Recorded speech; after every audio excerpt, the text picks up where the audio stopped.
Scriptos Dictation, English Senior, February 2011. Get ready, start. Mr. Deputy Speaker Sir, the address of the Governor has received praise from the government benches and criticism from the opposition benches. I would like to make a few observations on the address. We expected that in the address there would be a mention of the policy and program of work which the government proposed to carry out during the ensuing year. I am sorry that the address is silent on the matter. However, there is one thing which is interesting, and that is the desire on the part of the ministers to get useful suggestions from honorable members of this house. I find that since yesterday members have been making useful suggestions, but I do not know if the honorable ministers concerned are present here to take note of the suggestions, perhaps with the expression of a few like the Minister for Local Administration and the Finance Minister. I know the Finance Minister is present for the purpose of taking notes so that he may be able to answer any criticisms that may be made against the government, but he may not be taking note of the suggestions made by the honorable members for implementation at a later stage. There are two words in the governor's address, namely welfare association. Welfare administration means the existence of a welfare state. It is the desire of everyone that a democratic welfare state should be established.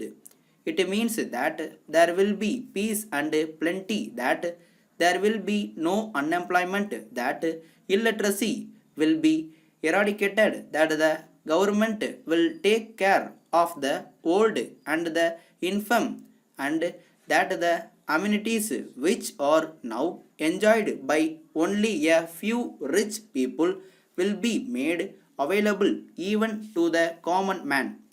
I think that this is the ideal for which we are now striving.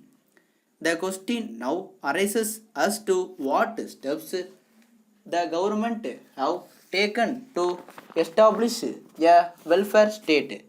Reference has been made in the address to the community projects and National Extension Service. In this connection, I would submit that the result of these schemes depends largely on the capacity of the people to contribute to the works which are undertaken by the government. If we go into this matter, we will find that the capacity of the common man in this regard is nil. So, if we are asked whether the schemes have been a success with reference to the common man, we can only say no. It is said that the advantage that may be gained by these schemes goes only to the richer classes of people, and that the common man is not able to get anything because he is not in a position to contribute money to the carrying out of the work under these schemes. Then I would suggest that the salvation of our country lies in the formation of cooperative units. As we know, the majority of the people belong to the poor classes. So, it is these people who must be helped by the government by starting cooperative firms, and the persons must be made to realize that they have got a share in these firms. It is only then that the interests of the poor persons will be safeguarded. In this respect, we expect that the government will bring in agrarian reforms, but no mention is made in the address about agrarian reforms. There is a large disparity between the salary of government servants and the salary of those in the private sector. If we pay our government servants low salary, we cannot expect them to be honest in their work. Letter from the Journal Manager, New India Insurance Company, Kolkata to Thiru Subramaniam, Kolkata. Dear Sir, we are in receipt of your letter of the 10th instant. We are sorry to learn that you find it difficult to continue your existing policy with us and so desire to surrender it. The surrender value of your policy at present comes to rupees 9,000 only, but we would like to point out that the surrender of a policy is not in the interest of a policy holder. As you will find from the figure quoted, the policy holder will get less than what he paid, and what is more, he deprives his dependents of the provision he made for them.